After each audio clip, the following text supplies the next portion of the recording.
se eles existem mesmo. O ramo da teologia que estuda isso chama-se escatologia. Escatom significa último. Logos, estudo. Então, escatom, logos, estudo das últimas coisas. E também, escatologia é sinônimo de novíssimos, em português. Mas não é novíssimo, não é o superlativo absoluto sintético de novo. Novíssimo aí vem de novíssima, em latim, que significa últimas. Por exemplo, novíssima verba. Verba, palavras, novíssima verba, são as últimas palavras de alguém, por exemplo, de um moribundo.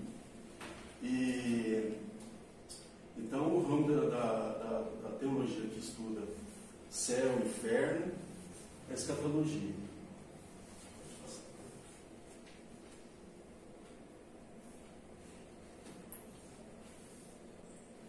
Essa parte sobre escatologia, lá no Catecismo da Igreja Católica, vai dos parágrafos 1020 a 1065.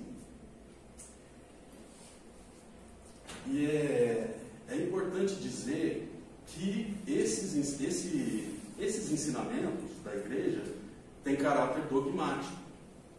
Não é assim, porque há certos ensinamentos da Igreja que não têm caráter dogmático. Mas a questão da existência do céu, do inferno e do purgatório, por exemplo, os protestantes não aceitam o purgatório, mas o católico tem que aceitar.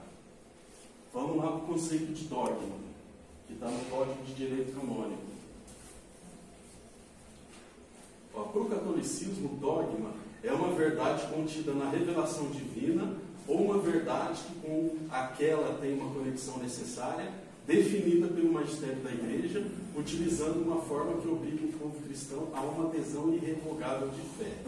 Está lá no parágrafo 88 do... Eu falei Código de Direito Canônico, mas eu me equivoquei. Do Catecismo, do CIC, Catecismo da Igreja Católica.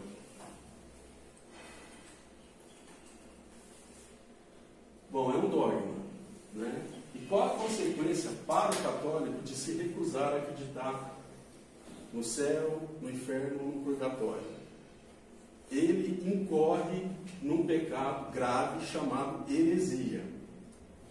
A heresia, sim, está definido lá no Código de Direito Canônico, no cano 751.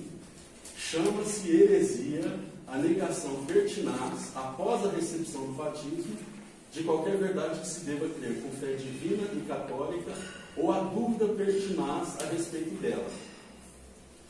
E, cometido o pecado da heresia, o que acontece com a pessoa, com o católico? Cano 1364 do mesmo Código de Direito Canônico. O fiel fica sujeito à pena de excomunhão late sententia, ou seja, fica automaticamente excomungado. É como quem pratica aborto. A excomunhão é automática, não depende de um processo. O outro tipo de excomunhão é a ferende sententia, que aí depende de um processo. A pessoa vai ter direito de defesa, um processo como se fosse um processo civil, penal. Aí depois, no fim, a autoridade competente declara aquela pessoa excomungada ou não. Bom, a gente está falando de dogma, então, e um dos dogmas existentes é a questão da infalibilidade papal. O Papa é infalível em duas matérias apenas: fé e moral. Talvez eu esteja aqui repetindo alguns conceitos que já foram vistos em aulas passadas. Por exemplo, a Thaís, na aula passada, falou dessa questão da heresia e tal. Mas é bom para ficar bem consolidado na nossa mente, na nossa memória. O que é matéria de fé? Matéria de fé, assim, falando numa linguagem quase infantil, é aquilo que diz respeito às coisas que nós não podemos ver. Aquilo que está no plano espiritual. Nós não temos como ver o que está lá no plano espiritual, pelo menos não enquanto nós não formos para lá. Então isso é matéria de fé. Deus é unitrino. E outra questão, você não precisa entender um dogma para não incorrer na pena de heresia. Basta você não se insurgir contra ele. Por exemplo, é difícil entender o dogma da Santíssima Trindade. Mas se você aceita, a igreja ensina isso, então eu aceito.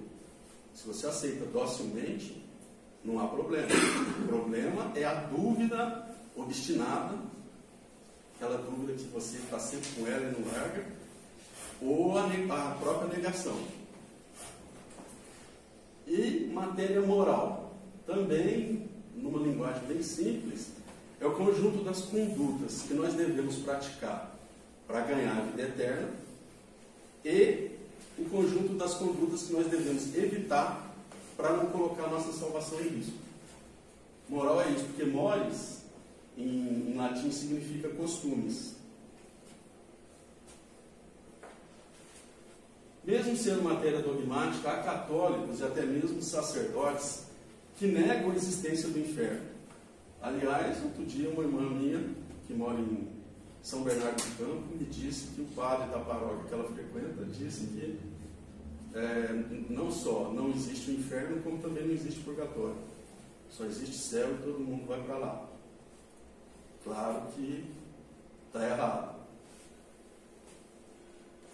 É que vem se consolidando já há algum tempo, algumas décadas, para não dizer mais de século, uma religião antropocêntrica, que coloca o homem no centro, deixando de lado a verdadeira religião cristã, que deve ser teocêntrica, Deus no centro.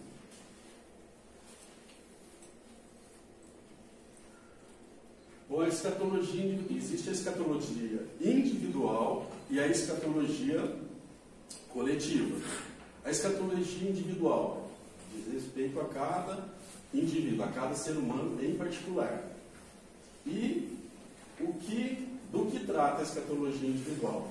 Da morte do indivíduo e do que vem depois, o juízo particular, céu, purgatório e inferno. E além, basicamente, esse é o principal, mas também trata da questão do limbo das crianças e da vida consciente da alma separada do corpo. A gente vai ver depois que há quem acredite que a alma não se separa do corpo. Inclusive, eu queria pedir para vocês, se quem tiver com caneta, corrigir aí, aqui, ó, lá em escatologia individual, onde está escrito o debate sobre o limbo, substitua a palavra debate por a questão. Substitua a expressão o debate por a questão, porque senão dá a entender que não é matéria dogmática a vida consciente da alma separada do corpo no além. O que não é dogmático e há discussão, há debate, é só o limbo das crianças. Então é melhor colocar a questão aqui. A morte, né? O primeiro dos novíssimos. É a única certeza que a gente tem ao nascer. É consequência do pecado original. Segundo os teólogos,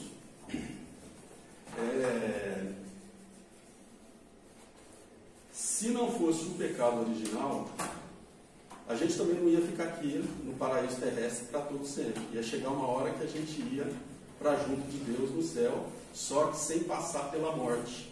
Seria mais ou menos como Nossa Senhora. A gente dormiria, né, teria um sono leve, sem sofrimento nenhum, até porque antes do pecado original o corpo do homem era impassível e imortal. Impassível significa que não pode sofrer. Então, teria um sono, dormiria e acordaria no céu, sem nenhum sofrimento. São Gregório Magno diz que Deus nos oculta a hora da nossa morte para o nosso próprio bem, a fim de que estejamos sempre preparados. Cada um deve viver santamente e rezar com fé todos os dias, para que no instante final possa dizer como Cristo disse: Pai, em tuas mãos entrego o meu espírito. Bem, há quem defenda que a pessoa morreu e comparece lá perante o tribunal de Cristo E quando a gente fala tribunal, é entre aspas, porque não é, o julgamento não vai se dar com um promotor, né, o diabo fazendo as leis de promotor, Nossa Senhora, advogado de defesa, como no Alto da Compadecida, né? Aquilo lá é uma visão simbólica, não é daquele jeito, porque Deus conhece tudo de forma intuitiva. Então não precisa disso. Mas na hora que comparecer lá perante o tribunal de Cristo para ser julgado, ele ainda vai ter a chance de se arrepender. Há sacerdotes católicos que defendem isso. Mas não é o ensinamento da igreja. A igreja diz que a morte é igual aquela brincadeira lá, né? Estátua. Falou estátua, como está fica. Não há mais oportunidade para mudar, para se arrepender, por exemplo. Embora o Novo Testamento fale muito do juízo, na perspectiva do juízo final, há vários trechos que falam da retribuição imediata logo depois da morte. Tem a passagem da parábola do Lázaro, lá no Evangelho de São Lucas, a palavra de Cristo crucificado ao bom ladrão, dizendo que ele iria estar naquele mesmo dia, e dia aí também é uma coisa que a gente tem que relativizar, porque do lado de lá o tempo não funciona como aqui. Outras passagens como a que está em Hebreus, Hebreus capítulo 9, versículo 27. Está determinado que os homens morram uma só vez e logo em seguida vem o juízo. Então, como eu disse, aquela história lá, né, advogado de acusação, advogado de defesa, não existe lá. Porque nesse juízo particular, o exame da causa, a sentença e a execução vão se dar de modo instantâneo. Porque Deus conhece a alma por uma intuição imediata, e a alma, no instante que foi separada do corpo, se vê como Deus a vê. Vai se ver em estado de graça ou em estado de pecado. E assim a alma vai saber qual é o destino dela. E esse destino é irrevogável. A misericórdia divina fez tudo o que podia para salvar aquela alma. Agora, depois que a pessoa morre, prevalece a justiça. Não há mais oportunidade para arrependimento. O céu. Segundo o Catecismo da Igreja Católica, os que morrerem na graça e na amizade de Deus e estiverem perfeitamente purificados, viverão para sempre com Cristo, serão para sempre semelhantes a Deus, porque o verão tal como Ele é, face a face. Qual é a essência do céu? É a visão de Deus face a face, como jamais imaginada neste mundo. Isto é, sem a mediação de nenhuma criatura, a entrada e permanência para sempre na felicidade de nosso Senhor. E é algo que a gente, enquanto estiver aqui, não tem como imaginar. A própria Bíblia fala que é algo inefável, algo que não dá para, de tão bom, está além da razão humana. Muito provavelmente, se a gente pensar, o céu deve ser assim, pode ter certeza, não é daquele jeito. Porque você pensou com a sua razão. E o céu está acima da nossa capacidade de compreensão.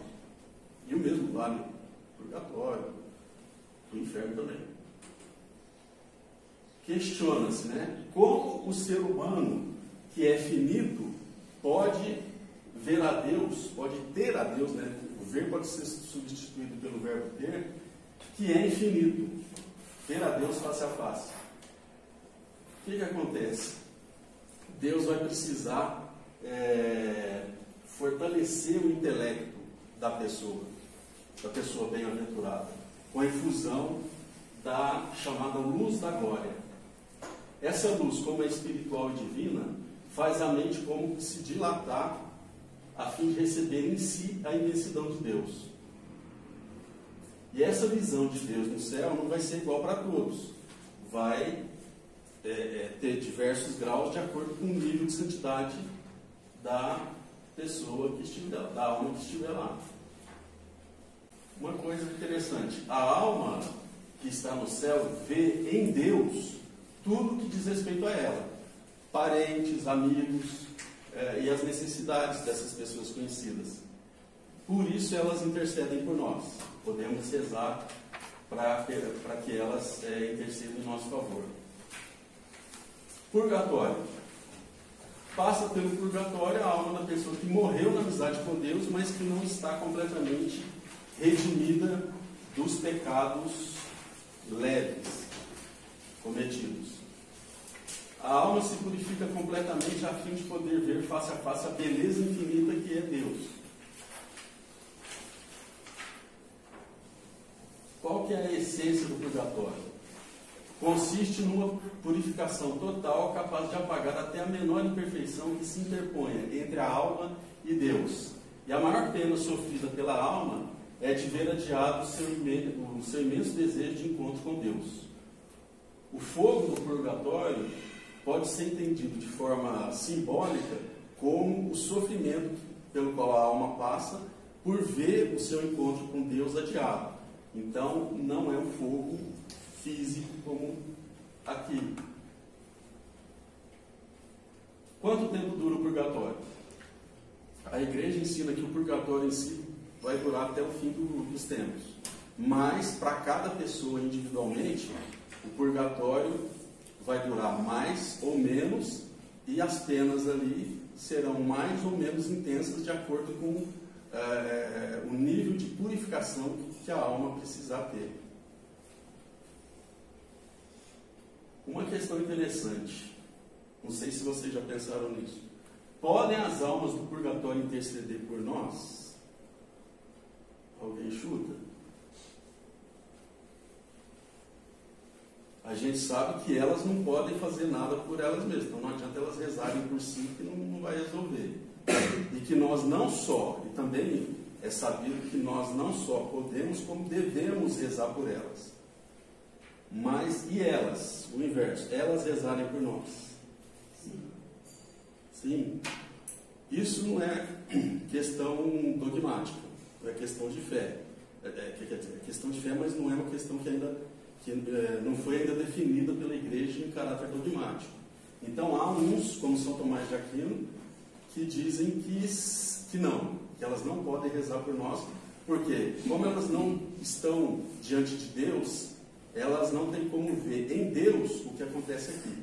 Porque as almas do céu vêm, estão lá junto de Deus, face a face, então Deus é onisciente, elas acabam pegando essa onisciência por tabela, vamos dizer assim.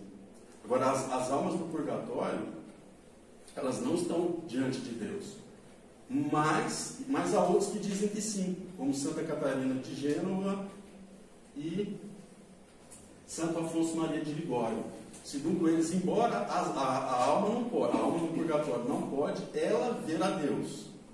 Ela não tem como partir dela a visão de Deus. Mas Deus pode conceder a ela a graça de saber o que está acontecendo aqui e da necessidade de algum parente, algum conhecido que está aqui ainda entre nós. Mas isso não é questão de fé. Não está definido. Aí também está escrito no papel de vocês, almas mais abandonadas. Está escrito que é errado rezar pelas almas mais abandonadas ou esquecidas do purgatório, pois a igreja, como mãe carinhosa que é, não se esquece em suas preces de nenhum dos seus filhos falecidos. Mas aí, isso está nesse livro aqui. Inclusive foi o livro que eu me baseei para poder elaborar a aula. Principalmente, consultei outros, mas principalmente esse aqui. Para ser feliz nesta e na outra vida, Vanderlei de Lima, com um prefácio do bispo Dom Rifan. Mas, querendo ou não, há almas que recebem menos orações. Você pode orar, é importante rezar por uma alma específica.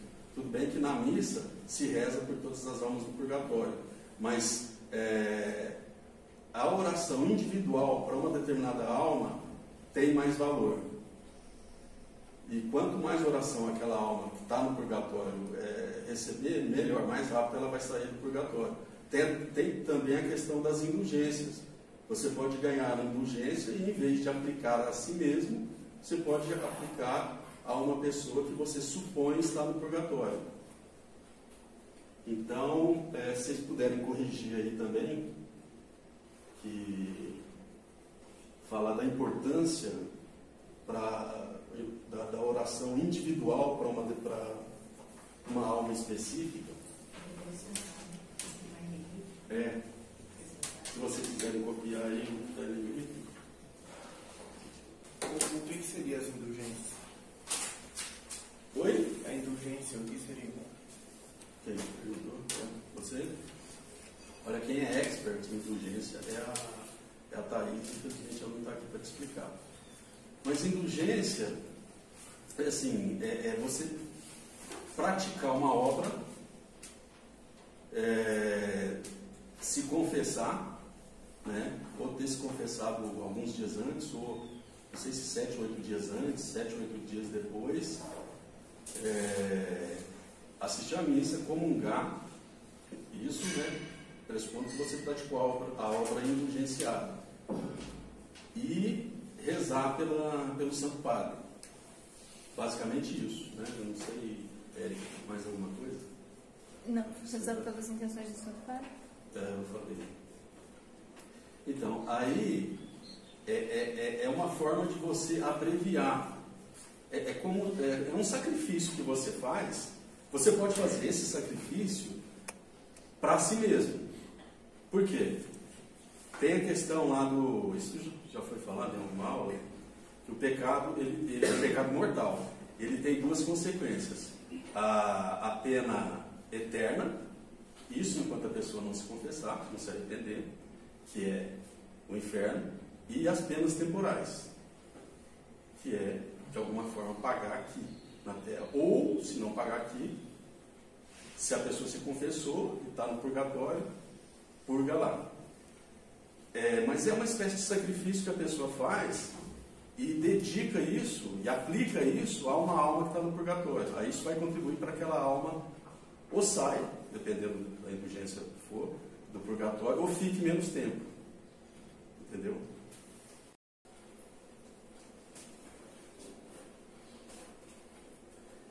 Desde sempre a igreja acreditou no purgatório. Até porque há, ao contrário do que os protestantes dizem, há passagens bíblicas que fazem referência ao purgatório. Os protestantes costumam dizer que o purgatório não está na Bíblia, é invenção da Igreja Católica no século não sei das quantas. Não é verdade, está lá na Bíblia. E a gente vai ver isso. Também na tradição. Então tem respaldo, tanto nas Sagradas Escrituras, no Antigo e Novo Testamento, quanto na tradição. Na tradição, vamos pegar um dos padres da igreja, São Cipriano, que faleceu em 258, viveu, portanto, no século III. Ele foi bispo de Cartago. Ele diz assim, ele se refere à oferta do sacrifício eucarístico em sufrágio dos defuntos, como costume recebido da herança dos bispos seus antecessores. Então, antes dele já havia esse costume de rezar pelas almas do purgatório. Só que aí o que aconteceu? Houve alguns concílios, principalmente o de Florença e o de Trento, em que a igreja confirmou isso de forma mais solene, de forma mais explícita. Principalmente o concílio de Trento, que aconteceu entre 1545 e 1563. Por quê? Porque poucas décadas antes tinha se iniciado, né, que o processo ainda estava em andamento, mas tinha se iniciado a reforma protestante, ou revolução protestante, como preferem alguns. E os protestantes, uma das questões de Lutero e dos demais ali que seguiram, era a questão do purgatório, que não havia purgatório, porque, segundo ele, a Bíblia só fala de céu e inferno. De fato, você não vai encontrar em nenhum texto dos 73 livros da Bíblia a palavra purgatório. Mas você também não vai encontrar na Bíblia a expressão Santíssima Trindade. E nem por isso os protestantes negam a Santíssima Trindade. Não é um nome, é a coisa em si que interessa. Fundamentos bíblicos para a crença no purgatório. Existem várias passagens, entre elas estão Peguei uma aqui no Antigo Testamento e 3 no Novo. Vamos lá. Vamos ver a primeira delas.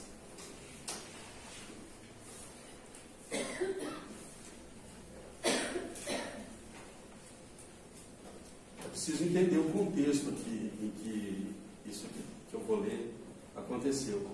Houve uma guerra, havia um povo que queria dominar os judeus e houve ali um pessoal chamado de Macabeus que se rebelaram contra essa dominação. Aí alguns dos combatentes morreram e agora eu vou ler. No dia seguinte, como a tarefa era urgente, os homens de Judas foram recolher os corpos daqueles que tinham morrido na batalha, a fim de sepultá-los ao lado dos parentes nos túmulos de seus antepassados. Foi então que encontraram, por baixo das roupas de cada um dos mortos, objetos consagrados aos ídolos de Jâmia, coisa que a lei proibia aos judeus. Então ficou claro para todos o motivo da morte deles, e todos louvaram a maneira de agir do Senhor, que julga com justiça e coloca às claras as coisas escondidas. Puseram-se então em oração, suplicando que o pecado cometido fosse totalmente cancelado. O nobre Judas, o líder aqui desse pessoal, pediu ao povo para ficar longe do pecado, pois acabava de ver com seus próprios olhos o que tinha acontecido por causa do pecado daqueles que tinham morrido na batalha. Então fizeram uma coleta individual, reuniram 2.000 moedas de prata e mandaram a Jerusalém, a fim de que fosse oferecido em sacrifício pelo pecado daqueles que haviam morrido. Quer dizer, se eles não acreditassem na possibilidade de redenção pós-morte, eles não teriam feito isso. Quer dizer, não está falando a palavra, aqui não fala a palavra purgatório, mas o conceito em si do purgatório, a ideia de purgatório já se tinha. Mateus 5:26.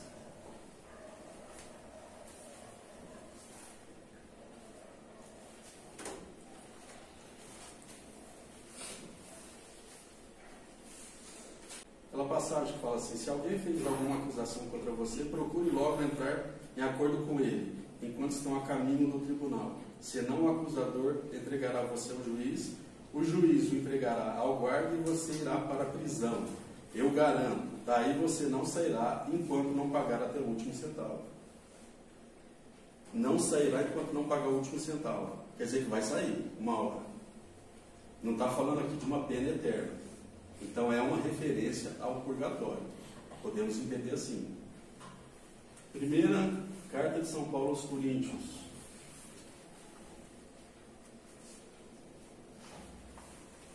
Capítulo 3, 11 e 15.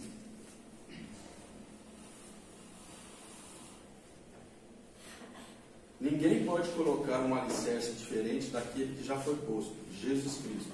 Se alguém constrói sobre o alicerce com ouro, prata, pedras preciosas, madeira, capim ou palha, a obra de cada um ficará em evidência. No dia do julgamento, a obra ficará conhecida, pois o julgamento vai ser através do fogo, e o fogo provará o que vale a obra de cada um. Se a obra construída sobre o alicerce resistir, o operário receberá uma recompensa. Aquele, porém, que tiver sua obra queimada, perderá a recompensa. Entretanto, o operário se salvará, mas como alguém que escapa de um incêndio. Fala-se aqui do fogo purificador, que é o conceito, a ideia que se tem de purgatório. Mas a melhor parte que eu acho, que deixa mais explícito isso, mais explícita a ideia do purgatório, está lá no Evangelho de São Mateus, capítulo 12.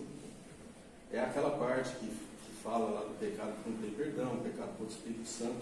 Aí Cristo diz assim, no versículo 32. Quem disser alguma coisa contra o Filho do Homem será perdoado. Mas quem disser algo contra o Espírito Santo nunca será perdoado. nem neste mundo, nem no mundo que há de vir. Ou seja, há pecados que, embora não tenham sido perdoados aqui, poderão ser perdoados no plano espiritual. O que é isso? Purgatório. Então, há fundamento bíblico, sim, ao contrário do que dizem os protestantes. O inferno, o lugar para onde ninguém quer ir, né? Também, a existência do inferno e a sua eternidade tem fundamentação tanto na Sagrada Escritura quanto na tradição. O Catecismo da Igreja Católica, lá no parágrafo 1035, diz assim: as almas dos que morrem em estado de pecado mortal descem imediatamente após a morte aos infernos, onde sofrem as respectivas penas. Só que esse imediatamente aí, coloque aspas. Por quê? A alma vai ser julgada antes. A alma dos réprobos não vai para o inferno sem ser julgada. Assim como a alma do justo será julgada, a dos justos que precisam se purificar, dos réprobos, né, os condenados ao inferno, também serão julgados e vão receber a sentença. E Deus vai abrir a mente delas para que essas pessoas se vejam tal como Deus as vê.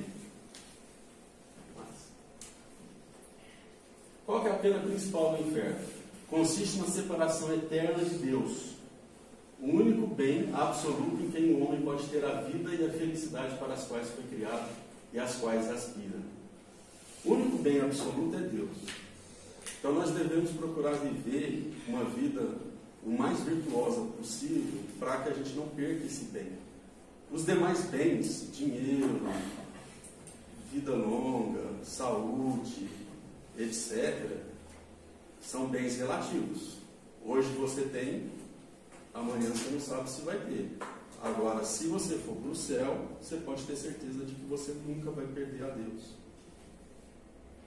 E é a melhor coisa que pode existir. O inferno é sem fim. Por que isso é importante? Porque nos primeiros séculos, nos séculos III e IV, Orígenes e depois seus discípulos defendiam a tese da apocatástase. O que significa isso em grego? Restauração, em português, restauração. É uma palavra grega que significa restauração. Eles defendiam a tese de que as penas do inferno seriam passageiras e que no final dos tempos Deus ia redimir todo mundo, incluindo aí Lúcifer e os anjos maus. Mas isso é heresia. Isso a igreja condena. O inferno é eterno. Onde fica o inferno? Embora, inclusive, é bom a gente deixar claro que tanto inferno, purgatório e céu são lugares. Claro que não são lugares físicos como aqui no universo material, mas são lugares lá com as características do plano espiritual. Não são apenas um estado, são um estado, a pessoa vai estar em determinado estado, mas também em algum lugar. Inferno vem de inferi, né? Ou inferi, não sei como se pronuncia, do grego. Mas esse inferi significa inferior, né? Fazendo alusão a uma referência a um lugar inferior. Mas esse lugar inferior não é inferior necessariamente em termos espaciais. É inferior no sentido de que é um lugar que é inferior ao purgatório e ao céu. Somente ao céu. Inferior em termos de felicidade, de graça.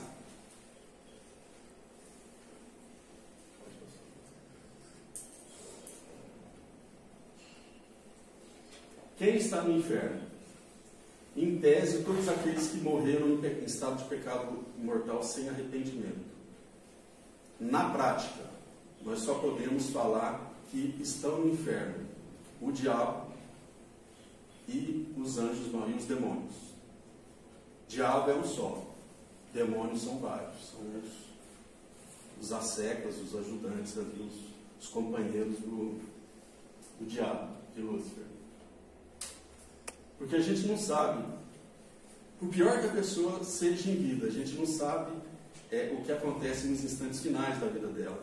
Até que ponto a pessoa pode se arrepender, como aconteceu com um bom ladrão, que é aquela passagem famosa, né?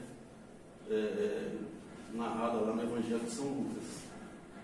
A pessoa pode se converter na última hora e se arrependendo do fundo do coração, pode ganhar o céu.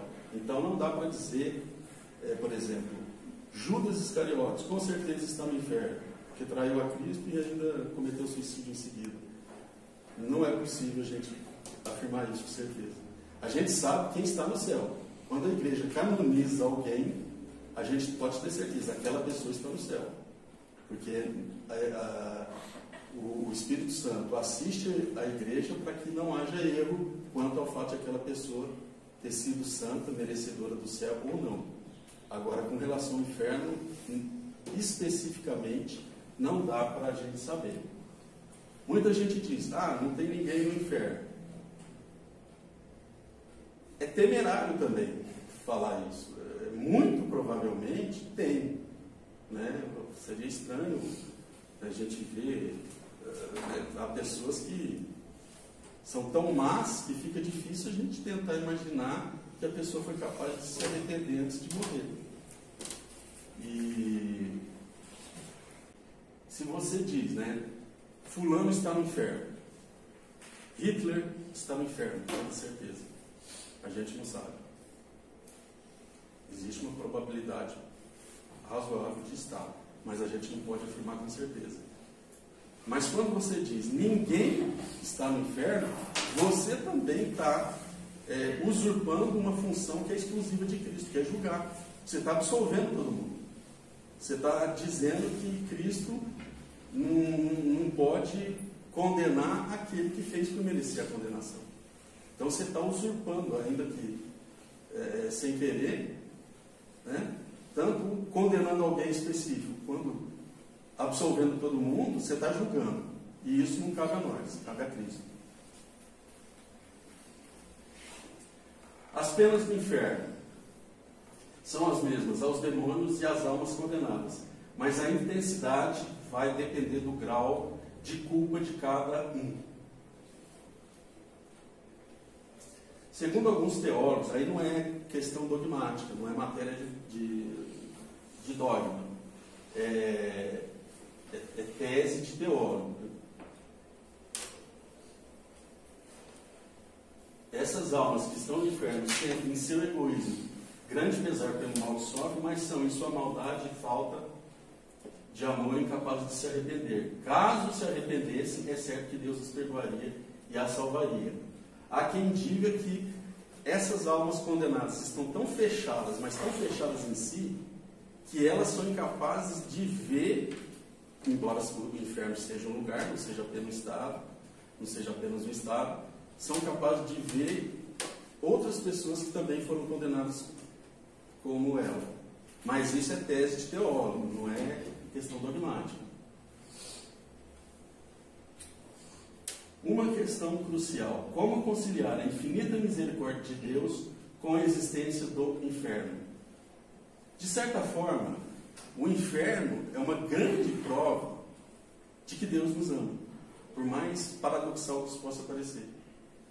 Porque Deus, imagine, se a pessoa não quer o paraíso, se a pessoa diz não a Deus, passou a vida inteira dizendo não a Deus, Deus vai se impor a essa pessoa?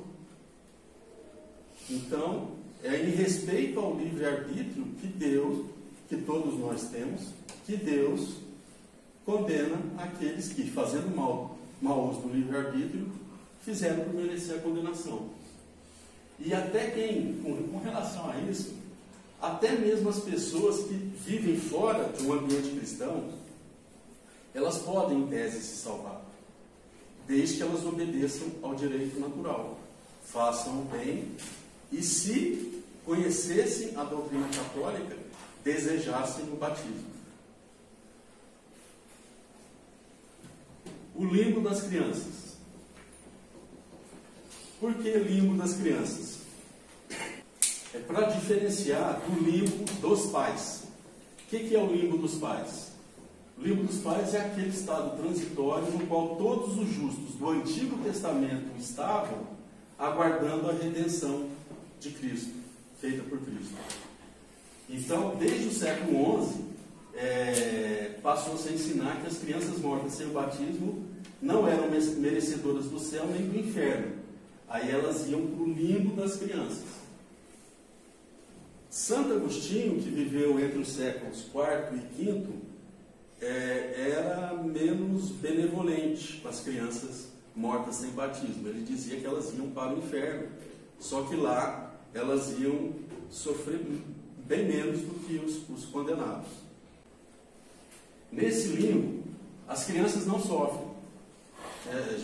Eu já ouvi dizer que no limbo a criança não é feliz nem triste, fica ali numa situação neutra, mas não é o que se ensina.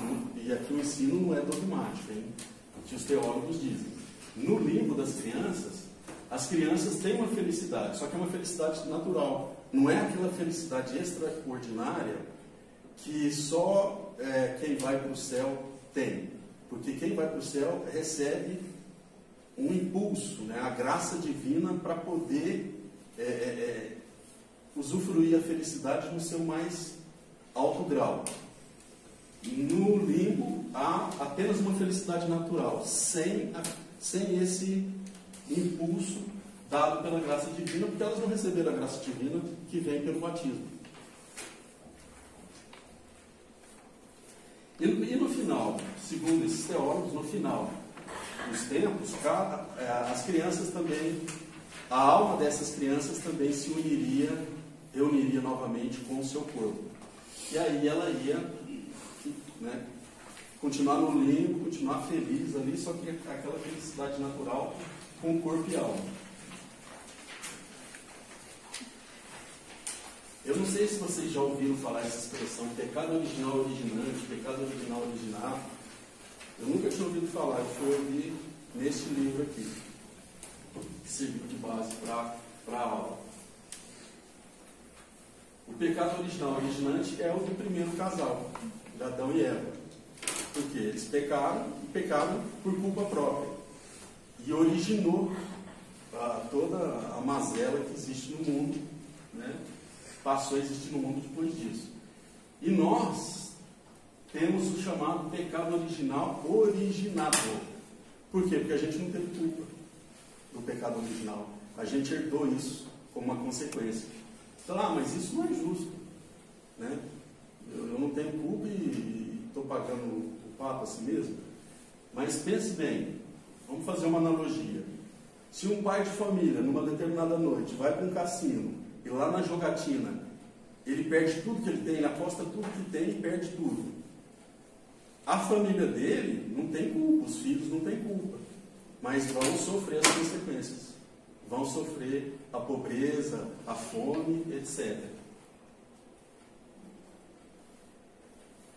Pelo sacramento do batismo, né, como já foi dito, nós somos elevados à dignidade de filhos, adotivos de Deus. Daí a diligência da igreja para que os recém-nascidos sejam batizados o quanto antes. Então, como a gente não sabe se a criança sem batismo morreu, vai para o limbo ou não, se pode ir para o céu, o negócio é batizar o quanto antes. Como eu já disse, essa questão do limbo das crianças não constitui dogma de fé. Até por isso ela tem sido repensada nos dias atuais. Hoje, muitos teólogos defendem a tese de que Nosso Senhor, que é autor do batismo, ele tem os meios ocultos que só ele sabe para salvar essas crianças que morreram sem batismo. Mas é uma tese elaborada por teólogos, não é a palavra final da igreja, não é um dogma. Então essa questão do limbo das crianças não é uma questão dogmática. Por isso é passível de debate entre os teólogos. Agora, a questão da separação, no momento da morte, a separação da alma do corpo, isso é matéria dogmática. Não há dúvida quanto a isso. Não é só discussão teológica, não. O corpo é sepultado, né, com a morte, ou cremado, e a alma, depois de julgada, vai de modo definitivo para o céu, para o inferno, ou ainda, em caráter provisório, para o purgatório. Em qualquer dessas três situações, a alma está consciente lá no plano espiritual. E ela aguarda, né, a reunião no final dos tempos com o seu corpo, no último dia. A igreja, o que a igreja católica prega é a dualidade. O que é isso? O corpo e a alma se distinguem, mas também se completam harmoniosamente. Alguns teólogos, divergindo aí do magistério da igreja, defendem o chamado monismo. O que é isso? Eles dizem que o ser humano morre. Quando a pessoa morre, morre o corpo e a alma. E imediatamente ela já renasce com outro corpo e com a alma dela. E um corpo glorificado, um corpo glorioso. Esses teólogos partem do pressuposto de que ninguém é condenado. Por isso que todo mundo, já antes do juízo final, lá na frente, no momento da morte, já recebe o corpo glorioso. Ou seja, continua. Então eles negam que haja separação da alma do corpo. Outra heresia é o chamado dualismo. A igreja prega a dualidade, né? Corpo e alma se distinguem, mas são complementares. O dualismo defende que existe alma, defende que existe corpo, mas eles são antagônicos. Eles não se dão muito bem. É um pensamento gnóstico. Não sei se vocês já ouviram falar de gnose. Para os gnósticos, assim, é uma questão complicada, mas vou falar assim de forma muito por cima mesmo. É como se houvesse, no início, antes de existir o universo material, houvesse um espírito do bem e um espírito do mal, um Deus do bem e um Deus do mal. E num dado momento, viviam ali, só os dois, num dado momento, o Deus do mal conseguiu aprisionar o Deus do bem no corpo. Isso, assim, a essência da gnose é essa, que o universo material é algo maligno. Isso se contrapõe à fé católica. A fé católica diz que, de fato, depois do pecado original, não só o homem, né, o corpo, a alma, decaiu, mas também a própria natureza se degenerou. Mas ela foi criada boa. Quando Deus cria lá, termina de criar tudo, ele olha e diz que é bom. Mas para os gnósticos, a alma só vai ser realmente feliz quando ela não estiver mais presa ao corpo. Isso aí é a base filosófica praticamente de todas as religiões que defendem a reencarnação. Porque o ápice da reencarnação, da teoria reencarnacionista, é a pessoa não reencarnar mais. A pessoa ficar lá só no plano espiritual. Não ter corpo, ter só alma. Os protestantes dizem que as almas estão dormindo no além. E só vão despertar no dia do juízo final. A gente sabe que a doutrina católica prega outra coisa. Até porque a comunhão dos santos é dogma de fé. A gente não pode negar. Um dos dogmas da igreja é a comunhão dos santos. E os santos, né, os membros da igreja de Cristo, estão uma parte no céu, que é a igreja triunfante, uma parte no purgatório, que é a igreja padecente, e nós que estamos aqui, que formamos a igreja militante ou peregrina. E há uns podem ajudar os outros, como na questão das orações, da intercessão. Uma pessoa viva pode orar por alguém, interceder por alguém, uma pessoa no céu também, e assim sucessivamente.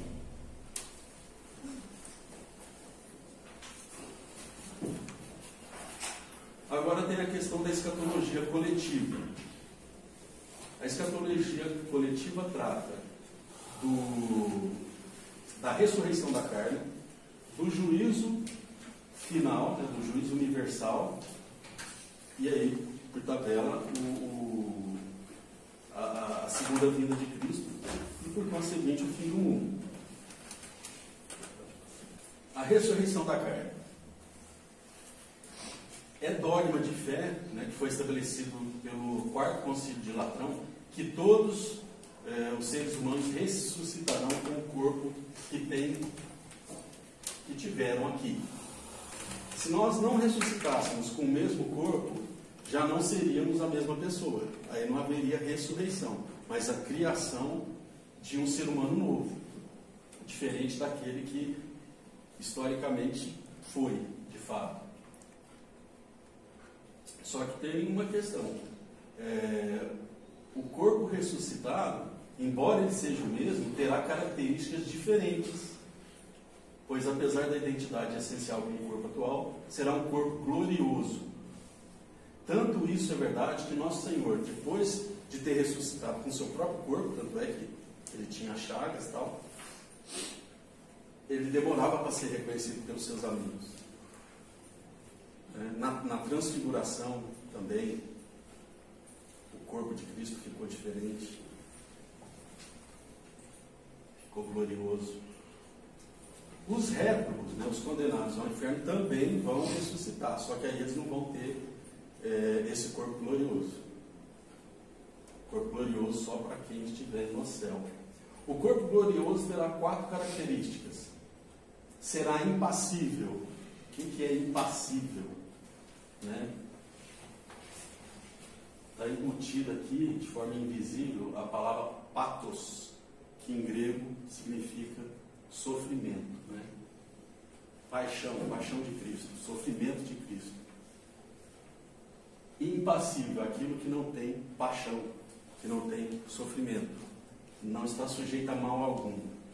O corpo glorioso também será sutil, ou seja, não será sujeito aos limites da matéria.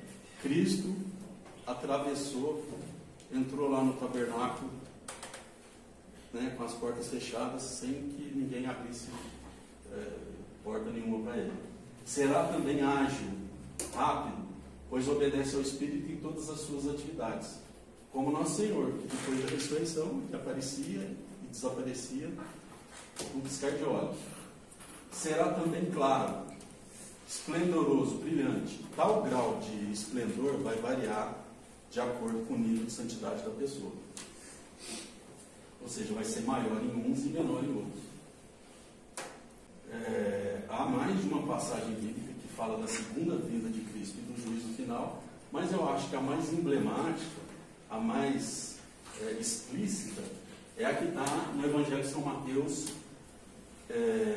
capítulo 25, versículos 31 a 46. Que é aquela parte que fala, todo mundo conhece, tive fome e me deste comer, estive nu e me vestistes, tal. E para uns ele dirá, para os que estão à direita, vinde benditos, para os que estão à esquerda, afastai-vos de mim, malditos. Nesse juízo final, o homem, Deus iluminará o homem de tal modo que ele verá no momento a história humana e a participação de cada indivíduo e a sua própria participação em um contexto geral, julgando isso de acordo com a lei de Deus. Pode passar. Aí perguntas. E algumas religiões protestantes fazem essa questão. Eu sei que os adventistas do sétimo dia dizem que não faz sentido se a pessoa, que eles acreditam que a alma está dormindo até o dia do juízo final. Só no dia do juízo final é que todo mundo vai ressuscitar. Não faria sentido se a pessoa já está no inferno, já está no céu, ela participar do juízo final. Só que o juízo final é o juízo da história humana e da forma como cada um participou dessa história para o bem ou para o mal. É um julgamento coletivo, não é um julgamento particular. A história humana, vai ser julgada, e aí o mistério da iniquidade vai ser revelado a nós. Então não há dois juízos. O homem tem dois aspectos. Ele é uma pessoa singular, mas também é membro de uma sociedade. Esse juízo final seria tipo julgar os frutos que a pessoa... Seria isso? Tipo... As consequências dos atos dela? Sim, de certa forma sim. As consequências que os seus atos tiveram em relação às outras pessoas. Em relação às outras pessoas e, por conseguinte, na história. Imagine, por exemplo, um presidente de um país que invade outro sem motivo nenhum e acarreta dezenas de milhares de mortes. Isso aí vai ser, claro que vai ser objeto de julgamento particular, mas também vai ser todas as consequências geradas por esse ato, que tem uma relevância histórica mais do que um ato individual de uma pessoa, e atinge um número muito maior de pessoas, isso vai ser levado em conta no juízo universal. Mas as consequências das ações das pessoas que já estão no céu ou no inferno não vão ser julgadas no juízo final. Não vão ser julgadas? Porque elas já foram julgadas no purgatório. Sim, eu acho que você está querendo saber o que a pergunta seguinte formula. Questiona. Então os nossos pecados serão revelados a todos? É isso que você queria saber? Não, porque, tipo assim, o senhor falou que as ações vão ser julgadas com base nas consequências. Então a pessoa que já está no céu, as ações delas vão ser julgadas? Ou não, porque já foram? Provavelmente, eu não sei te dizer isso, provavelmente vão ser reveladas, mas não serão objeto de um julgamento para condenação. Se a pessoa já está no céu, é porque ela, ainda que tenha cometido um ato grave, como levar um país inteiro para a guerra, se ela se arrependeu disso sinceramente, ela não vai ser condenada por isso. Mas, certamente, isso vai ser visto de forma intuitiva, as consequências desses atos, desse ato dela, desse pecado. Eu acho que a pergunta que ele está querendo fazer é assim: quem já está no purgatório, quem já está no céu, vai ser julgado novamente ou já foram? Não, então, é o que eu estou dizendo, não há dois julgamentos. Não há dois julgamentos. Quem tiver que ir para o céu já vai definitivamente. O dia do juízo é mais um julgamento da história humana do que como se fosse uma revelação, coletivo, da história humana do que da pessoa. Oi? Como se fosse uma revelação, né? De tudo, todo mundo passa a conhecer tudo. Sim. Deus vai revelar para a humanidade em geral, de todas as épocas, todos os tempos, tanto os condenados quanto os salvos, qual era o projeto dele e onde o bicho começou a pegar. Entendeu? Mas quem já tiver salvo, continua salvo. Quem tiver condenado não vai ter chance de ser salvo aqui. Eu acho que é o seguinte, você ajudou uma pessoa.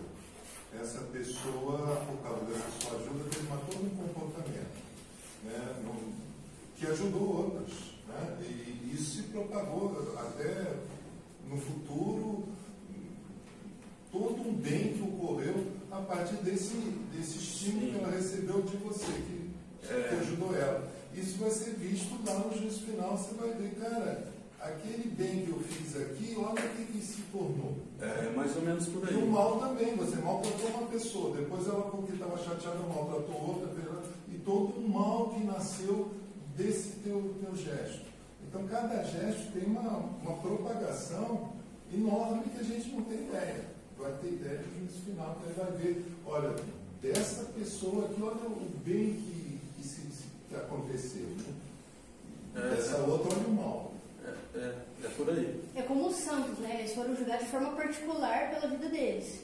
Mas vai ser revelado tudo que através daquele santo acontecer. E é uma questão de justiça também, né? Se for parar para pensar, porque muitos santos morreram ali como mártires, né? Como errados, assim, para aqueles juízes, para aqueles reis, presidentes. Então, vai ser mostrado por uma há santos que são tratados como criminosos e criminosos que são santificados. Né? Veja aí um Che Guevara da vida, que é um tremendo criminoso, assassino, e é endeusado por muita gente. E enquanto isso, há santos que são caluniados, São Pio XII, né? Papa Pio XII, não foi canonizado. Pio XII, por exemplo, está sendo, de uns anos para cá, passou a ser vítima de uma intensa campanha difamatória. Então, tudo isso vai ser reposto, né? Vai ser revelado, né? O trem vai ser colocado no trilho no juízo final. Todas essas coisas vão ser reveladas. Então, nossos pecados serão revelados a todos? Não é questão dogmática. Então, tem debate, tem discussão a respeito. Segundo alguns teólogos, os pecados serão revelados, mas não como motivo de vergonha, mas de gratidão a Deus que nos perdoou. Para outros, como é o caso de São Gregório Magno, os pecados não serão revelados, pois não existem mais, já foram expostos e apagados nas nossas confissões sacramentais. Aí ele está falando só dos salvos, né? Não está falando que os pecados dos réprobos não serão revelados. Bom, no fim do mundo, assim, a gente não deve se preocupar muito com quando será o fim do mundo, quando será a segunda vinda de Cristo. A gente tem que viver no dia a dia da forma mais virtuosa, da forma mais cristã possível. E quando escorregar, né, quando sair da linha, entrar na linha. Estão aí os sacramentos, principalmente o sacramento da confissão, para a gente estar sempre preparado. E o fim do mundo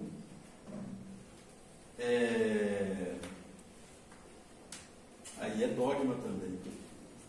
Tem gente que fala o mundo acaba para quem morre. Tem gente que acha que o mundo vai existir para sempre, só acaba para quem morre. Mas o fim do mundo, como nós o conhecemos, é matéria dogmática. Portanto, quem se recua, quem se nega de forma pertinaz, ou quem tem dúvida pertinaz, obstinada, a respeito desse dogma, incorre em heresia e fica passível de excomunhão. Aliás, incorre em excomunhão automaticamente, né? Bom, a segunda vinda de Cristo deve ser motivo para aqueles que vivem, né, são de Cristo, deve ser motivo de alegria, pois conforme ele mesmo disse lá em São Lucas, capítulo 21, versículo 28, depois de ele dizer, né, o que aconteceria no final dos tempos, ele diz: quando essas coisas começarem a acontecer, levantem-se e ergam a cabeça, porque a libertação de vocês está próxima. Libertação do quê?